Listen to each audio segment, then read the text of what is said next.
Olá, pessoal. Eu sou a Patrícia Villanova e esse é o Conexão Mulher. O que te deixa de cabelo em pé? Muitas coisas, né? E quando o cabelo começa a cair?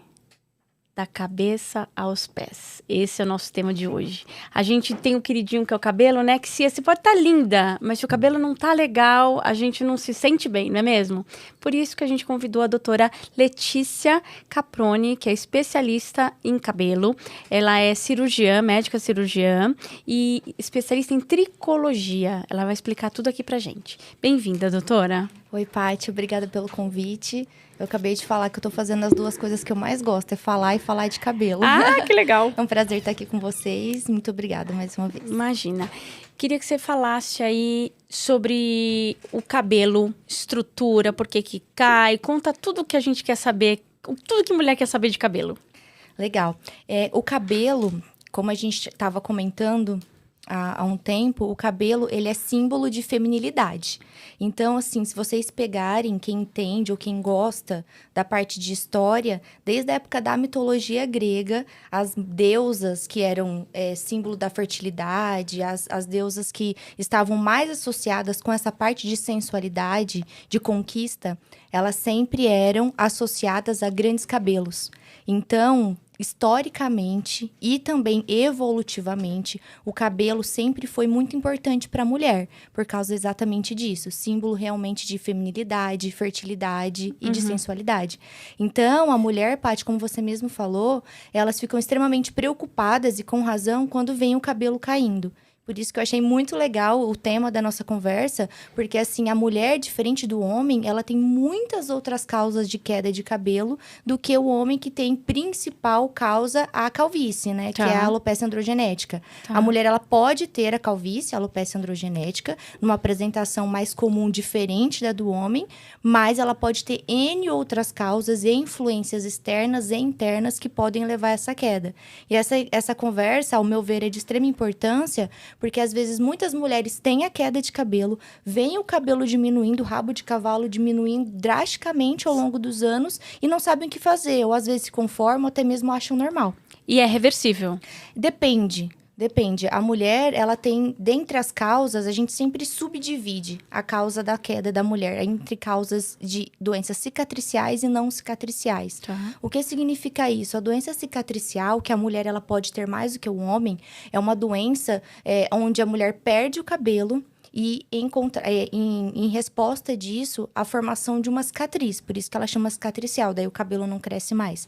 Mas todas as outras causas, que são as mais comuns, graças a Deus, elas têm reversão. Então, é legal a gente comentar sobre as principais, para que as meninas que estejam escutando, que estejam assistindo a gente, saibam o que fazer e como proceder diante de cada situação. Tá, nosso público aqui, a gente tem muitas mamães.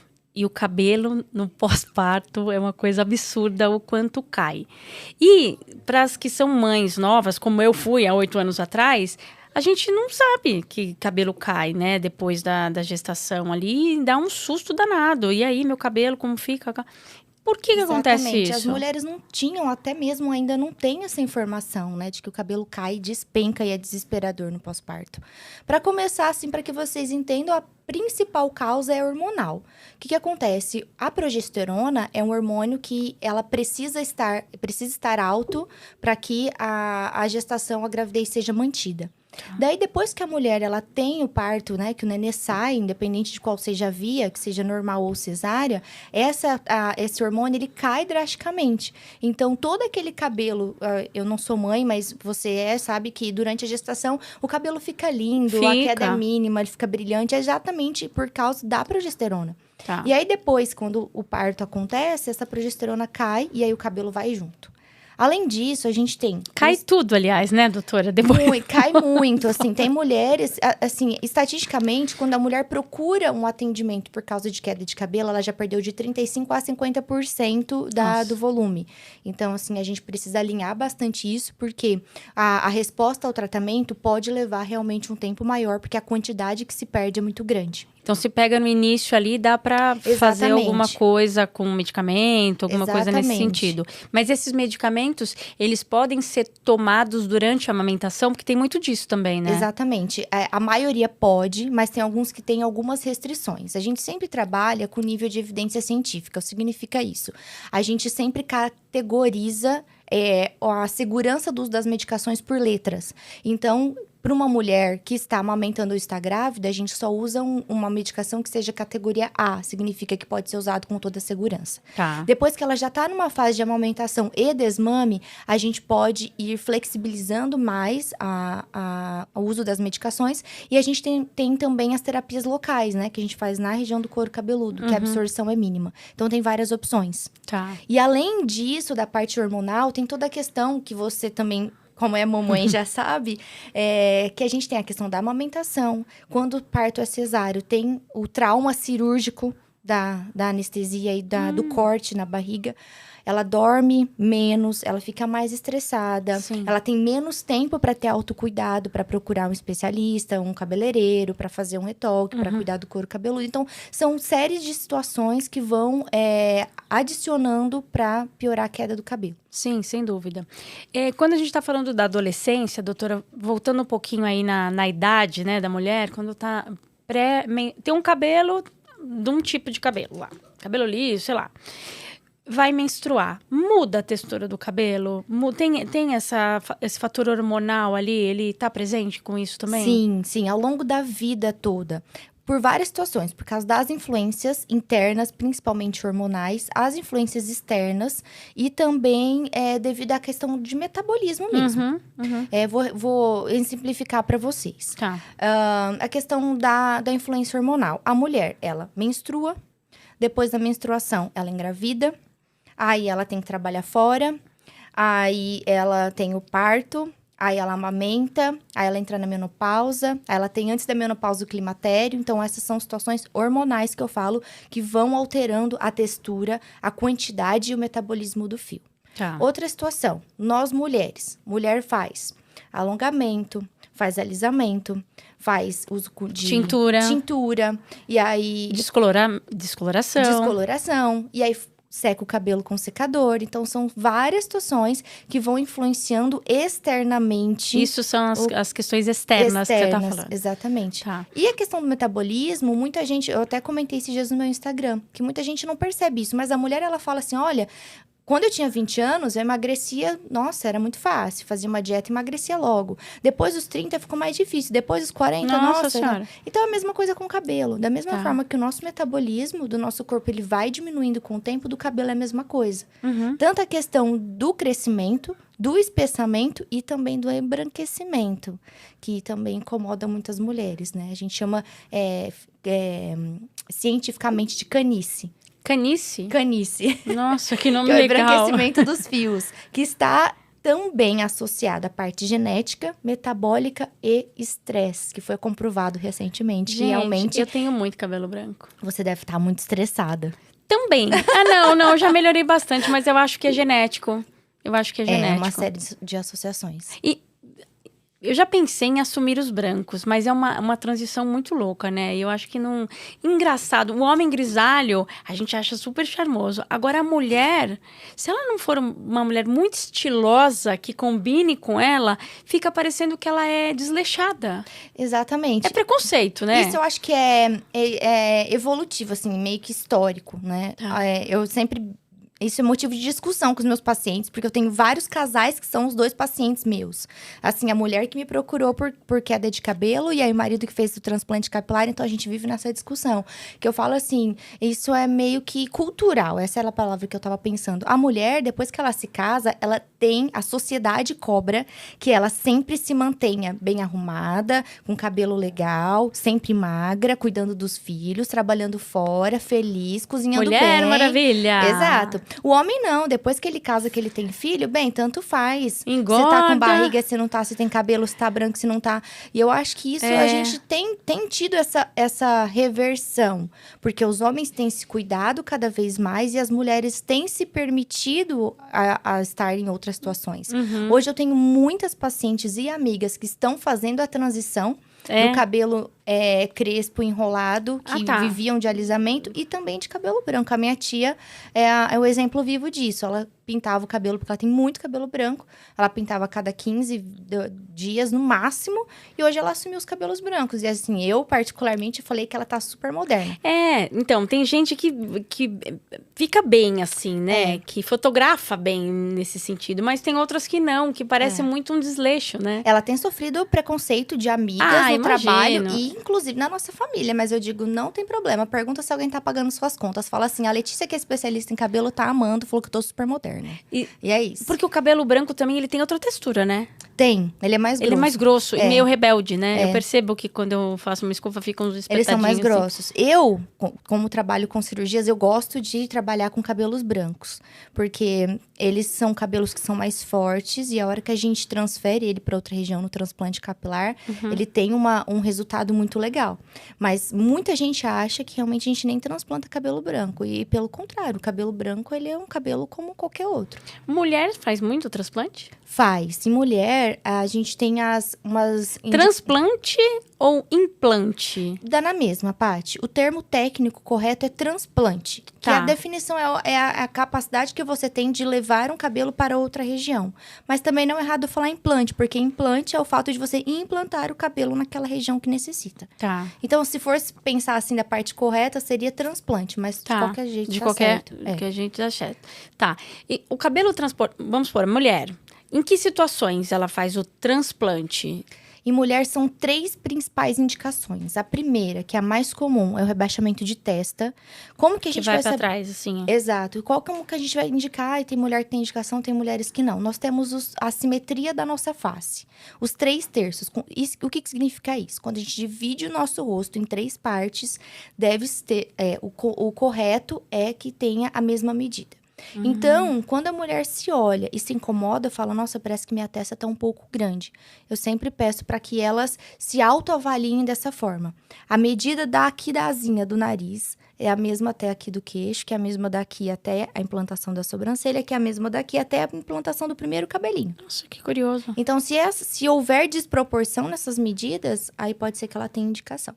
Tem mulheres que têm também a linha de implantação do cabelo um pouco mais com entrada, que é um padrão mais masculino. É normal que da mulher seja mais arredondada e do homem tenha entrada. Então, isso também é indicação de transplante. E o cabelo transportado, transplantado, ele pode ser tingido? Posso tingir o cabelo transplantado? Posso fazer escova? Qualquer coisa. A partir de 30 dias depois da cirurgia, o cabelo que tá ali, ele é do paciente. Então, pode cortar, pintar. Eu brinco com os pacientes, eu falo, pode cortar, pintar, bater, pode escovar, pode alisar, ou pode fazer o que quiser. Inclusive, em mulheres, eu sempre oriento. Daí eu vou falar, nossa, você é especialista em cabelo, você tá pedindo para as mulheres fazerem alisamento. Mas é que realmente, principalmente quando a gente reconstrói parte frontal, os cabelos, quando eles começam a crescer, eles ficam mais espetadinhos. Imagina, a gente transplanta ali 7, 8 mil fios nessa região, e eles não estão todos crescendo juntos. Como você faz? Você tira... A gente tira sempre da região de trás, da cabeça. 7, 8 mil fios numa cirurgia, você põe? A média, sim. Da mulher é um pouco mais... A gente precisa avaliar cada caso. Fio por fio? É fio a fio. A técnica que a gente executa hoje, que é FUE, é fio a fio. A gente não dá ponto, não tem cicatriz aparente. E, assim, a pessoa volta pra atividade da vida rapidamente. Em 2 dias, a vida é normal. Nossa, um trabalho artesanal, né? Artesanal. De costura. Eu sempre brinco com... Por isso chama tricologia? Faz sentido. Eu sempre brinco com os amigos ou com quem, às vezes, entra em contato comigo e fala, gostaria de entrar, né, pra esse mundo. Porque, realmente, a gente fala que é o mundo do cabelo. Porque ou você gosta, ou você ama, ou você odeia. Porque é muito específico. A gente não aprende isso na faculdade de medicina, tampouco na especialidade, na residência de cirurgia geral. Então, é uma coisa assim que você precisa se encontrar pra ver se você gosta mesmo. Porque realmente é isso, é um trabalho muito artesanal. De muita paciência, muitas horas, né? Muita paciência. E assim, literalmente é formiguinha. Então, a gente sempre fala Quanto tempo demora uma cirurgia? Em média, 8 horas. Depende disso do tamanho do caso. Hoje, a gente trabalha com uma equipe grande para que a gente consiga não perdurar por mais tempo, além dessas 8 horas, e também a gente consiga fazer sessões grandes. Quando a gente fala de gigasessões, que é o que a gente fala hoje, no caso mais de homens, a gente transplanta 9, 10 mil fios. Esse final de semana nós temos uma de mais de 15 mil fios. Então, para a gente conseguir transplantar essa quantidade, a gente precisa de uma equipe grande e bem treinada, porque realmente o negócio é bem dinâmico. São várias pessoas ali na cabeça? A minha equipe sou eu, a anestesista e mais 7 meninas, 7 assistentes. Nossa, então muita o negócio gente. acontece ali, a gente fala que é meio produção em série. Então a gente vai retirando, eles passam todos os fios, cada um que a gente tira, eles passam por uma seleção no microscópio, depois eles são lavados, selecionados, contados e separados. Então isso tudo é simultâneo. Então, por isso que precisa ser uma equipe grande. E bem sincronizada, Bem né? sincronizada. Isso é de extrema importância. E anestesia geral, acredito eu. A gente faz a anestesia local e sedação. Que é como se fosse fazer uma endoscopia. Não precisa entubar, não precisa respirar por aparelhos. Só que é um sono. A única dor que o paciente sente da hora que chega até a hora que vai embora é de pegar a veia para fazer anestesia. E aí o paciente dorme tranquilamente. O anestesista fica do lado dele o tempo todo. A anestesia, apesar de ser uma cirurgia longa, é uma anestesia muito segura, a tal ponto de que o regime que a gente tem de internação é hospital dia. Hospital dia? Interna. Em jejum, faz a cirurgia, acorda, come e vai embora andando, conversando tranquilamente. Então, é super seguro mesmo. Tá. E sangra muito? Nada. Em relação ao pós-operatório, durante a cirurgia sangra um pouco. Como a gente fala de uma situação microscópica, porque a gente usa microscópios, usa lupas de muito aumento, às vezes eu reclamo pra minha médica anestesista, falo, tá sangrando demais, mas não, um sangramento absurdo, assim. Nunca ninguém teve nenhuma repercussão em relação ao sangramento da cirurgia. Nossa, eu não imaginava que era tão... Nossa, tão grande, né? Essa equipe. Exato. E aí, Paty, uma indicação bem legal para mulher que muita gente não sabe, é a cobertura de cicatrizes. Tem muitas mulheres que fazem, por exemplo, cirurgia de face, que fazem a ritidoplastia ou lifting facial, que ficam com cicatrizes.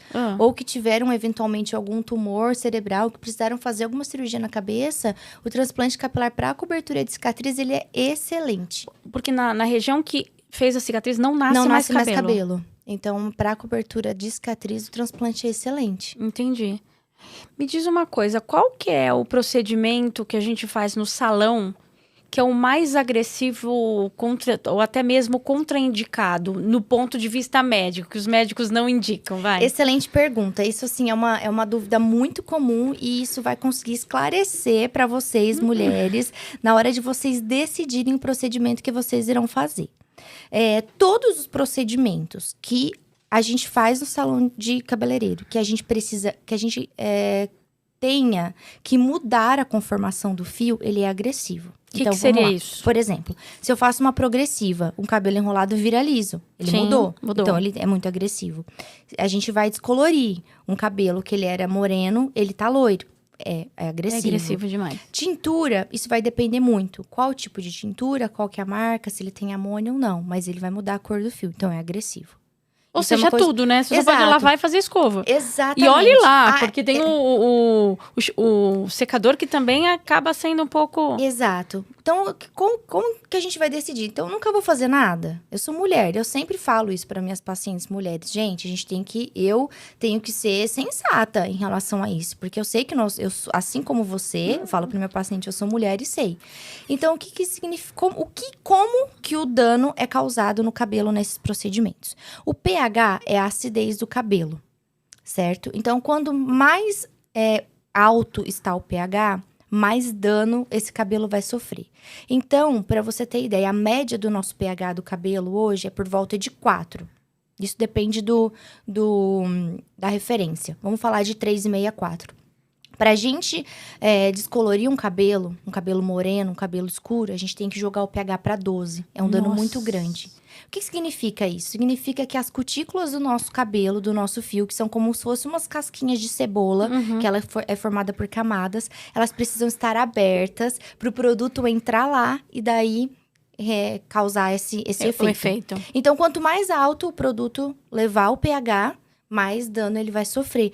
Mas e depois? Eu tenho máscara, eu tenho tratamento reconstrutor nutritivo. O próprio nome diz, né? É máscara. Ele vai... Mascarar. Exatamente. Ele vai minimizar o dano que já foi provocado. Então, muitas mulheres falam assim, nossa, meu cabelo, a ponta tá horrível, tá espigada. Mas é exatamente por isso, porque fazem 3, 4 vezes no ano uma descoloração e não entendem que mesmo não tocando na raiz, o cabelo que tá na ponta, ele vai sofrendo sucessivos danos.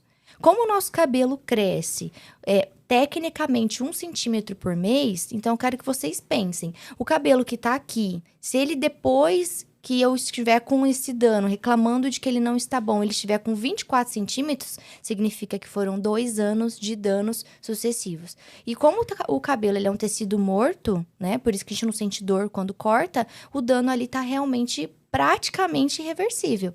Então, qual que é a resolução? O meu cabelo tá muito ruim, cortar. Infelizmente. Nossa. Então, a gente tem que tomar muito cuidado com isso. Tá, então qual que eu vou decidir? Eu sempre falo assim para as mulheres, escolha um. Não é legal vocês fazerem descoloração, aí faz a tintura para tonalizar, aí alisa, aí faz uma progressiva. Tudo no mesmo dia. Aí não adianta. Porque daí é um dano que vai sobrepondo ao outro. Uhum. Então, eu brinco, eu falo assim, escolha. Você prefere ter o cabelo mais claro ou mais liso? Então, faça daí sua progressiva, vá ser feliz, mas evite ficar descolorindo com tanta frequência. Dessa forma, a gente consegue fazendo controle de danos, igual a gente mesmo costuma dizer. Nenhum desses cremes, máscaras, essas reconstruções, ela vai reparar 100% do cabelo? Não, mas tem alguns tratamentos, tanto em centro de terapia capilar, quanto também no nosso serviço, que a gente faz para preparar o cabelo. Por exemplo, um cabelo que vai fazer um teste de mecha. Eu acho ótimo isso. Esse teste de mecha, ele vem para cuidar do cabelo, ele vem para respaldar o profissional que tá fazendo o procedimento, porque às vezes ele usa um produto maravilhoso e o cabelo derrete. Não é problema do profissional do produto, realmente é do cabelo. Então, por exemplo, assim, eu quero muito fazer uma mecha no meu cabelo. Fui lá, passei no teste, eu não posso fazer? Pode. Vai preparar o cabelo. A gente pode preparar. A gente pode minimizar o dano que já tá ocorrido. Por que o cabelo ele não passa no teste de mecha? Porque ele tá muito poroso. Ele tá muito aberto.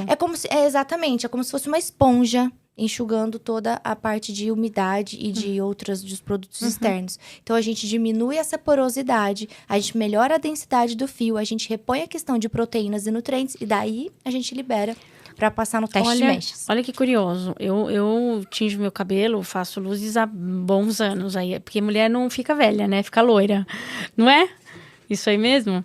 Então, uma única vez eu fui no salão, era a primeira vez que eu ia no salão. Cheguei e falei assim, eu quero fazer luzes. Ela falou assim, tudo bem, a gente vai fazer um teste de mecha. Se passar, a gente faz. Se não passar, a gente vai te dar um tratamento e você volta daqui, acho que 15 dias. Eu não passei ali, no primeiro. E aí, 15 dias depois, eu voltei e eu consegui fazer. Mas assim, um salão, acho que isso não é regra.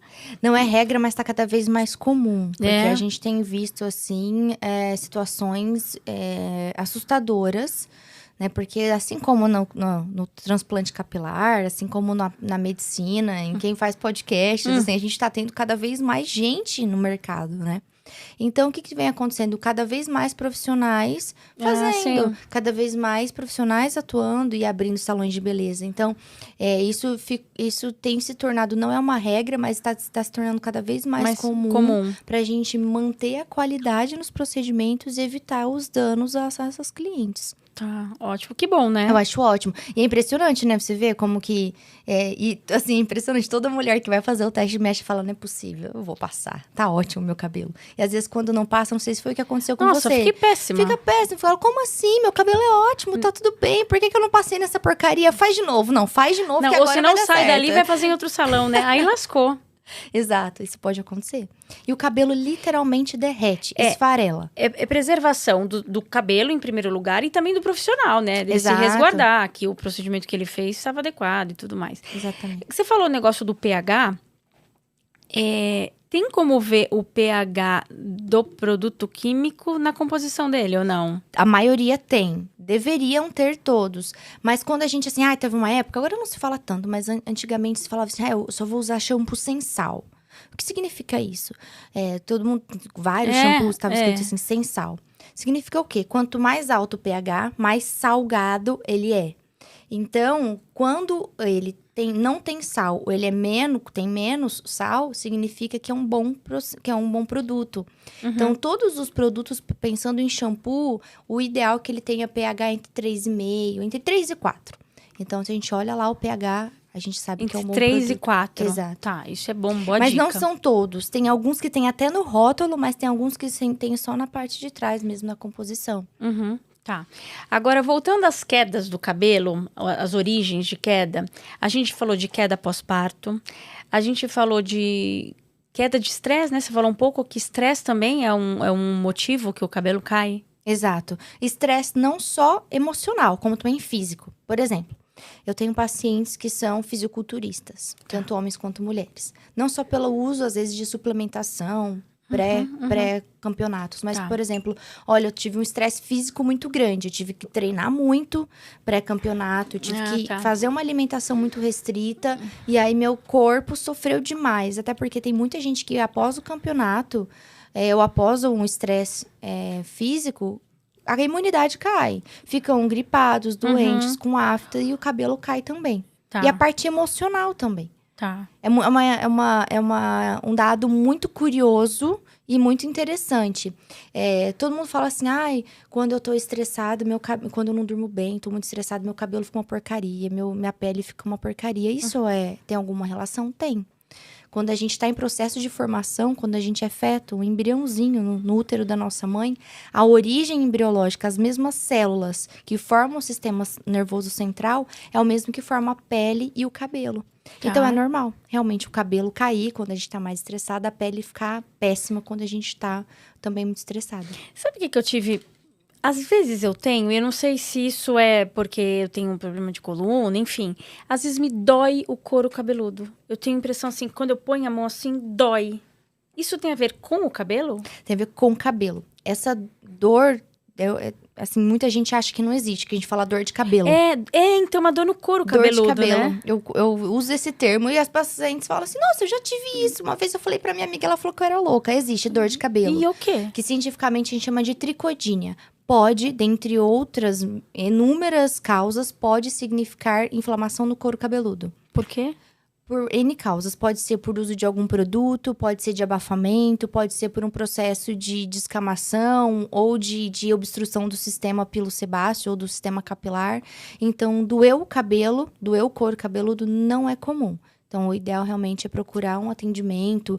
Às vezes é só questão, assim, de usar um produto adequado, mudar os hábitos, mudar um produto ou fazer o uso de alguma substância específica que a gente resolve rápido. E quem tem tricodínia, quem tem dor no cabelo, pode aumentar a queda. Porque pode significar algum processo inflamatório. Foi bem no período que eu tava perdendo muito cabelo em decorrência de um medicamento, que aí é isso que eu quero falar com você agora. A queda do cabelo, ela também pode ser ocasionada por utilização de alguns tipos de medicamentos. Exato, que todas essas causas que a gente está falando agora, das não cicatriciais, se incluem nesse que a maioria pode ser reversível. Então, causas de queda de cabelo, nós falamos de pós-parto, nós falamos de estresse emocional e físico, em relação ao uso de medicações e hipovitaminoses.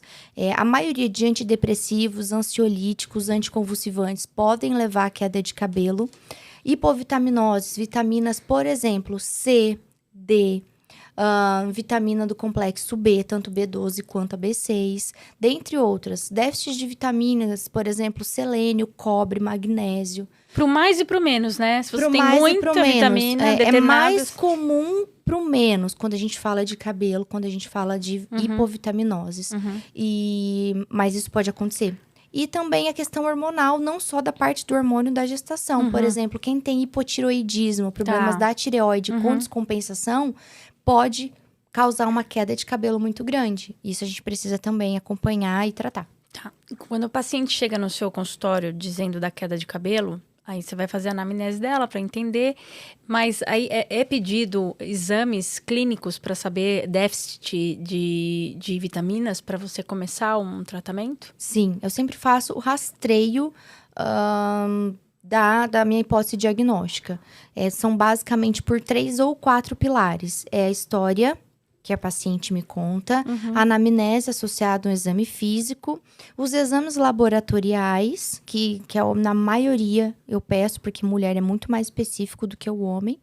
E, por último, exames complementares. O que significa isso? Eventualmente, caso tenha necessidade, não ocorre para todas as mulheres, mas a gente tem vários testes. Por exemplo, a gente tem um teste genético, hoje em dia, que tá super em alta, que é o tricoteste. Quando a gente faz o tricoteste? Quando a mulher tá com uma queda excessiva e ela tá desesperada, ou quando a gente faz um teste terapêutico, significa o quê? A gente faz os exames, a gente inicia o tratamento e o tratamento não resolve muito bem. Então, olha, realmente pode não ser só isso que a gente identificou nos exames, então a gente faz o tricoteste. Entendi. Pode ter também um exemplo tricograma, que significa isso, análise microscópica dos bulbinhos dos fios, para a gente dar um diagnóstico mais preciso em relação à causa de uma queda. E a biópsia. Assim, tem vários outros, mas esses são os 3 principais que nós fazemos. Letícia, por que você não faz de uma vez logo esses testes? Porque são testes que são um pouquinho mais invasivos, que a gente precisa tirar a amostra do cabelo, um pedacinho do couro cabeludo, e a gente só faz em situações de uma queda persistente, mesmo depois do início do tratamento, ou de algum diagnóstico que tá meio obscuro mesmo com os exames laboratoriais. Eu sempre falo assim, para todas as pacientes, eu tento onerar menos os tratamentos. Então, tudo que eu for fazer, que eu for provocar dor ou gasto, ou investimento para minha paciente, eu procuro sempre ponderar. Realmente tem necessidade? Vamos ir aos poucos e vamos cuidar da forma mais adequada. Tá. O envelhecimento também é uma causa de queda de cabelo? Sim. Tanto no homem quanto na mulher? Exato. Tem aquela questão que a gente falou agora há pouco, né? Que é da parte do metabolismo, que vai diminuindo. E tem um nome de uma... que eu não gosto muito de falar isso, eu não falo com as pacientes, porque pra mim soa meio pesado, que é a alopecia senil. Eu ia perguntar dela também. Muita gente fala sobre isso, alopecia senil, que é nada mais, nada menos que a diminuição da velocidade do crescimento dos fios, a queda dos fios e o afinamento. Isso, pode, mesmo que não tenha nenhuma doença, pode ser sujeito a isso. Tá. E chega a ficar careca? Não chega a ficar careca quando se trata exclusivamente, isoladamente da alopecia senil. Dá para acompanhar, mesmo sendo uma coisa fisiológica, né, esperada, mas assim, só se tratando disso, não, a mulher não pode ficar careca por causa disso. Tá. E quando você fala de alopecia, cai todos os pelos do corpo, não é só o cabelo? Não, muita gente tem essa dúvida. Quando você fala, careca, calvície, alopecia. Alopecia é um nome que se dá pela diminuição da queda do cabelo. Né? Tá. Da diminuição do crescimento dos fios. Então, ele pode estar associado com queda, pode ser reversível, pode ter cabelo ou pode ter ausência total de fios. Entendi. Quando a gente fala de alopecia, quando se fala assim, se pensa realmente num cabelo, numa cabeça sem nada de cabelo, né? Não, pelo contrário. Eu, por exemplo, eu tenho alopecia androgenética e tenho todos os meus cabelinhos aqui, porque a gente faz acompanhamento, eu trato. Eu fico pedindo para minhas meninas arrumarem um horário na agenda para fazer procedimento em mim, mas eu nunca sou prioridade. Mas a gente acompanha. Então, alopecia não significa careca. Tá, legal. Agora, vamos supor, as menininhas ali na adolescência, minha filha, 8 anos, tá querendo pintar o cabelo de vermelho, sei lá, de rosa. Cada vez mais comum. Cada vez mais comum. Né? E aí? Não. Ou faz alguma coisa que que não vá descolorir o fio. Exato. E sim Ô, Paty, eu não sei se você é da época, perdão, te interromper. Do papel crepom. Exato! Sou. Fiz muito isso. Eu fui da época do papel crepom, mas isso funciona para as meninas que têm o cabelo mais claro, né? Era muito fácil de tingir. Hoje, tem muitos alisamentos e tinturas que a gente chama de éticas, né? O alisamento ético, a tintura ética, significa o quê? Que não agride tanto o cabelo, que não muda tanto o pH e que é suficiente para mudar a coloração. Qual que é a diferença de uma coloração de uma tintura normal? Ela não dura tanto tempo. Então, para uma criança, para um pré-adolescente, além da informação, que eu sei que às vezes é muito difícil, né, a gente segurar, mas todo mundo da minha escola tá fazendo, né? É isso mesmo. Aí, essa é uma opção legal. Fazer uso dessas tinturas. Mas assim, ela não quer, vamos supor, pintar o cabelo todo. Ela quer só as pontinhas. As pontinhas. E eu acho que as pontinhas devem ser menos invasivo, né? Exato. Porque daí depois você vai lá e corta. Exato, é uma opção legal. Porque se ela tiver um cabelo mais claro, você não precisar descolorir pra depois tingir... Não é o caso, o cabelo dela é bem escuro. Então, vamos lá. Mesmo a gente tendo que descolorir pra depois tingir, caso tenha algum dano, ela se arrependa, é só cortar. É só cortar. Você sabe que sábado eu fui no shopping comprar um negócio e tem uma loja especializada em maquiagem e beleza infantil. E aí, a menina veio me mostrar, falou assim, olha, mãe, sua filha... Minha filha não estava comigo. Sua filha não gosta de pintar o cabelo? É como se fosse uma sombra. Sabe o potinho da sombra que você faz assim? É uma pasta, né? É redondo. Aí você abre esse negocinho, tem a tinta aqui, é como se fosse uma sombra de cabelo. Aí você põe o cabelo no meio e faz assim, ó, pinta o cabelo. Só sai no banho. Exato. Entendeu? Lembra... Mas aí já matou a vontade da criança de ter o cabelo colorido, Pronto, né? é. E falar, pode ter de todas as cores, olha só que lindo. Exato. Lembra, não sei se é da sua época, da minha época, era spray. Na época do carnaval, que a gente pintava o cabelo, tinha um rosa, roxo, a azul, Halloween, né? Mas aquilo lá impregna em tudo. Impregna em tudo. Essa questão desse produto também, porque eu já vi alguns adolescentes usando, e se a gente, mesmo tendo contato, mesmo ele seco, ele realmente pode manchar. Mas ele é bem pouco agressivo. Do mesmo jeito que a gente tem a maquiagem de olho, igual você falou que parece com uma sombra, a gente tem a maquiagem de cabelo. E é legal você ter comentado isso, fugindo um pouco do assunto que você falou. A gente tem nessa questão da tintura, que é a maquiagem, a gente tem também para homem que é calvo. Homem que tem uma calvície muito avançada ou que fez um transplante e tá esperando o cabelo crescer, a gente tem a maquiagem de cabelo. Pra ir disfarçando ali. É uma fibra capilar que ela gruda, ela impregna ali no couro cabeludo e no fio que tá mais afinado e faz ele ter essa impressão de que tá mais grosso. Então assim... Essa maquiagem, ela ajudaria nos casos, vamos supor, minha raiz tá crescendo e eu fiz há pouco tempo, vai. Então, não vou de novo esse mês fazer. Eu compro essa maquiagem capilar, ajuda assim, bastante. só aqui em cima, onde aparece mais, e passo isso. Exato. Exatamente, e isso ajuda bastante. Ele não gera nenhum resíduo. Se você lavar bem certinho, não ficar aplicando um produto sobre outra camada, ele não vai te causar nenhum tipo de dano, nenhum tipo de agressão. É bem legal. Legal, né? Me fala alguma coisa que você acha que é muito importante que as mulheres saibam em relação ao cabelo. Olha... A gente tá falando de mulher para mulher, De né? mulher para mulher. O que eu quero que vocês saibam em relação ao cabelo, independente de como seja o seu cabelo. Eu acho que a gente não precisa hoje, a gente tem essa condição de não necessitar seguir padrões. Então, eu acho que além do cabelo, com o corpo, com a pele, com a maquiagem, com o tipo de roupa que vocês usam, o importante é se sentir bem, é estar bem. Né? Eu tô comentando isso porque eu tenho uma paciente que ela tá com uma alopecia cicatricial, que é uma alopecia grave, onde ela demorou 10 anos para procurar atendimento ou para chegar até mim. Ela tratou como uma alopecia com uma queda comum e hoje ela tá numa situação de reversibilidade. Eu conversei com ela, expliquei a situação. Olha, a gente consegue tratar, não dá para fazer transplante, a sua calvície é muito grande. Ela disse assim, quer saber? Eu vou raspar. Porque eu acho que eu fico bonita de cabelo raspado, eu vou usar uns brincos bem lindos, eu vou usar uns turbantes coloridos e eu vou viver bem assim. Eu achei ótimo. Não, se a pessoa tem uma autoestima legal, beleza, né? Mas eu acho que num primeiro momento, quando começa a acontecer, dá uma baixada, né? Com ali certeza. Eu acho que assim, né? A nossa dificuldade, não sei, né? Eu acho que a maioria das mulheres, a minha é de ter essa aceitação, né? Não só de se olhar no espelho e se sentir bem ou mal, mas é de pensar o que as pessoas vão achar. É o exemplo que eu dei da minha tia, né? Que tá agora nessa transição dos cabelos brancos, que tá tendo menos trabalho, que tá se olhando no espelho e tá se gostando, mas tá sofrendo sucessivas críticas, né? Crítica a gente vai receber sempre, gente. Tanto linda, não tanto cabelo branco, cabelo preto. Eu sempre brinco com as meninas que trabalham comigo, aquela história do te criticam, né? Daquele vídeo que viralizou. É assim, se você é bonita, se você é magra, te criticam. Se você é gorda, te criticam. Essa questão assim, se a gente é mulher, a gente sempre vai ser criticada. Então, a dica é sempre estar bem, olhar no espelho e estar feliz com o que tá vendo. Tem uma amiga, né, que ela entrou agora na faixa dos 50 anos e ela falou, Patrícia, meu cabelo tá caindo absurdamente. Daí ela foi cortando. Ela tinha um cabelo mais comprido, ela foi cortando.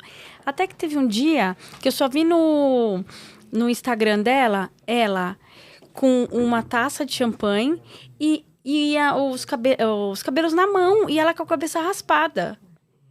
Tipo assim, tô liberdade, isso daqui foi pra mim. Ela ficou lindíssima. Claro, muita gente achou que ela tava doente, né? Exato, é o primeiro pensamento. O primeiro pensamento é esse. Mas ela ficou maravilhosa, ela já é linda, ficou mais linda ainda. E super bem, acabou com o problema ali. Exato, não foi zero, né? Foi um pouquinho maior, assim, ficou lindo. Exato.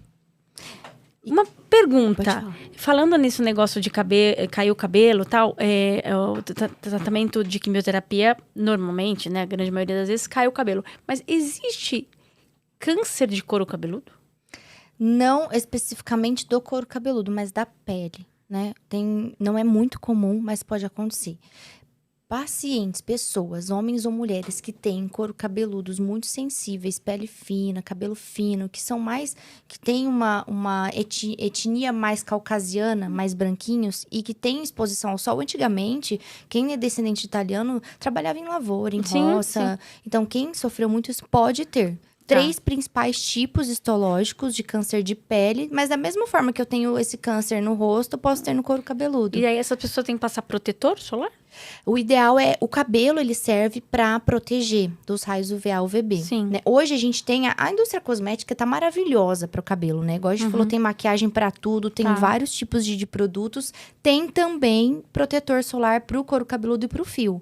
Mas quem não tem acesso a esses produtos, o básico é evitar o sol excessivo e se não, usar um boné, usar um chapéu. Usar um chapéu. Exato. Legal. Doutora, ficaria aqui até amanhã conversando Ah, com eu você também. sobre um tema tão legal que é o cabelo. Mas a gente precisa finalizar aqui. Eu queria que você deixasse seus contatos pro pessoal, onde te encontra, o endereço da sua clínica, enfim. Certo. Meninas, para quem quiser me seguir no Instagram, é doutora.Letícia Caproni, tudo minúsculo, sem acento. A clínica tá localizada na Faria Lima, na Avenida Faria Lima, 3900, no 7º andar, no bairro Itaim Bibi.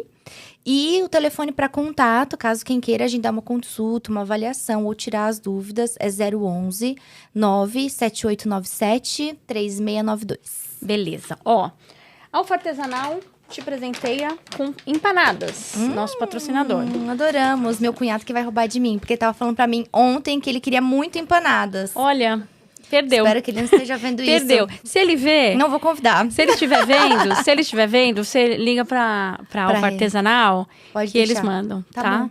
Obrigada. Doutora, muito, muito obrigada. Foi uma aula e tanto aqui. Espero que tenha esclarecido muitas dúvidas das pessoas em casa. E parabéns pelo seu trabalho. Obrigada, eu que agradeço. Foi um prazer, pode me chamar sempre. Ah, chamaremos, com certeza. Gente, mais tranquilas em relação à queda do cabelo, já sabem o que fazer. Então é isso. Cuidem-se sempre, tá bom? Um beijo e até o próximo episódio.